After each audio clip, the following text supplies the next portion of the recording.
Jika kalian menekan video ini, maka kalian akan mengetahui semua alur cerita dari film ini.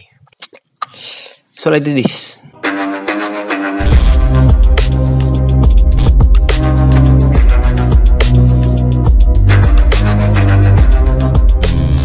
Jadi film ini adalah sebuah episode dari acara televisi lawas di tahun 1950-an, berjudul The Fast of Night, mengisahkan tentang dua remaja bernama Faye dan Everett yang berusaha mengetahui keberadaan alien di tempat tinggal mereka. Faye adalah gadis SMA kutu buku yang terobsesi untuk menjadi penyiar radio. Ia pun lalu meminta bantuan Everett mengajarinya menjadi penyiar radio karena kebetulan Everett sekarang menjadi penyiar radio lokal di daerahnya.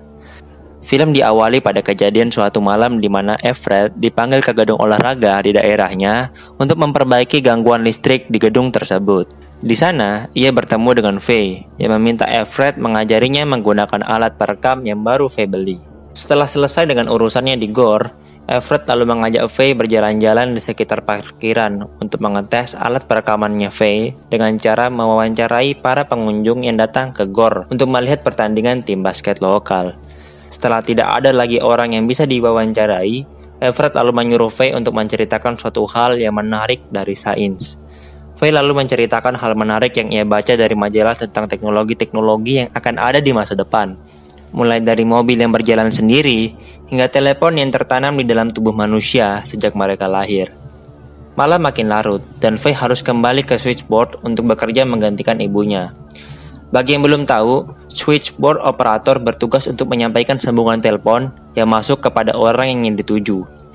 Awalnya semua terasa normal, hingga tiba-tiba Faye menerima sambungan dengan suara aneh.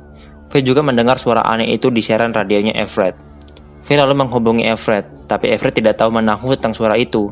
Everett yang juga penasaran akhirnya menyiarkan sambungan telepon misterius itu dan meminta bantuan pendengarnya bila mereka mengetahui asal dari suara misterius itu. Tak lama, seseorang menelpon Everett. Pria itu bernama Billy, dan ia mengenali suara misterius itu. Billy menceritakan bahwa dia adalah seorang mantan anggota militer. Dalam kesehariannya di militer, ia kerap mendapat tugas yang tidak ia mengerti, dan ditugaskan di tempat yang tidak ia kenali. Ia ditugaskan untuk membangun sebuah base di tempat yang ia tidak kenali. Dan di sana, ia melihat sesuatu berukuran besar yang tertutup terpal. Benda itu dijaga sangat ketat siang dan malam. Setelah Billy selesai dengan tugasnya, Billy lalu dikirim kembali ke pangkalannya menggunakan pesawat terbang.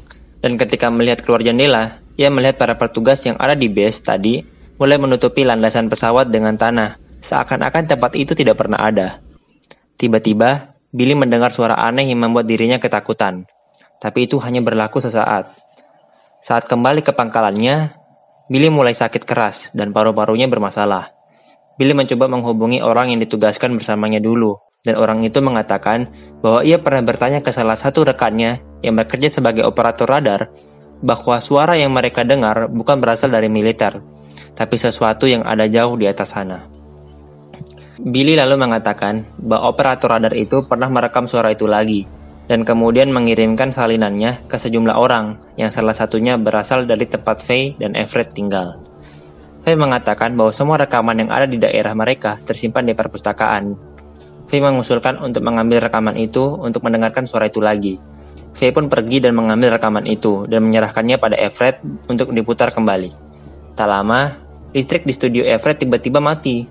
Faye lalu bergegas kembali ke switchboard untuk mengecek sambungan telepon yang ia tinggalkan. Everett menyusul Faye dengan membawa alat perekam miliknya.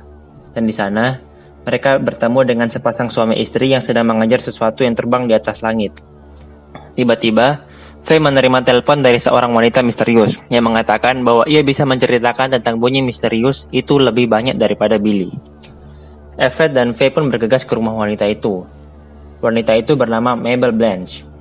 Everett dan Faye menemui Mabel di ruang keluarga, di mana saat itu Mabel sedang membaca suatu hal aneh, seperti mantra.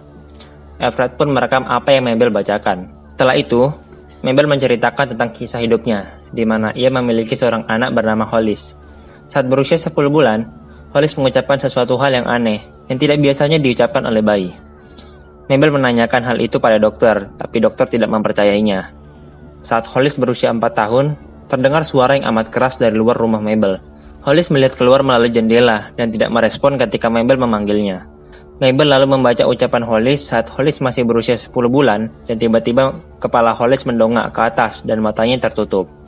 Sesaat setelah Mabel berhenti membaca ucapan itu, Hollis kembali normal. Saat berusia 9 tahun, suatu malam, Hollis keluar rumah dan tiba-tiba menghilang. Mabel mengikuti jejak kakinya Hollis, tapi ia tidak menemukan Hollis. Mabel percaya bahwa Hollis diculik oleh alien. Mabel melaporkan hal ini pada polisi, tapi polisi justru mencurigai Mabel membunuh Hollis karena stres membesarkan Hollis seorang diri. Everett dan Faye lalu pergi dari rumahnya Mabel dan kembali ke switchboard. Terlebih dahulu, Faye pergi ke rumahnya Ethel untuk menjemput adik perempuannya, lalu ke rumahnya Gretchen untuk meminjam kamera. Siapa tahu dia bisa memotret hal-hal yang tidak ia duga. Saat kembali ke switchboard, ia menerima telepon dari sepupunya bahwa ia melihat sesuatu di angkasa yang berbentuk bulat dan bersembunyi di balik awan. Faye dan Everett lalu pergi bersama pasangan suami istri yang ia temui sebelumnya untuk mengejar benda melayang itu yang katanya ada di luar kota. Saat menuju ke luar kota, Everett memutar mantra yang Mabel baca sebelumnya. Tiba-tiba, sepasang suami istri itu langsung mendongakkan kepalanya ke atas. Mereka nyaris mengalami kecelakaan saat itu. Faye lalu keluar dari mobil karena takut membahayakan adiknya lagi. Faye lalu berlari ke dalam hutan, dikejar oleh Everett. Di dalam hutan, Everett dan Faye melihat bekas terbakar di batang pohon. Dan setelah menyusurinya, mereka akhirnya menemukan kapsul alien yang sedang bersembunyi di balik gelapnya malam. Tak lama, kapsul induk yang jauh lebih besar melintas di atas kepala mereka dan lalu menculik Everett, Faye, dan adiknya. Filmnya selesai.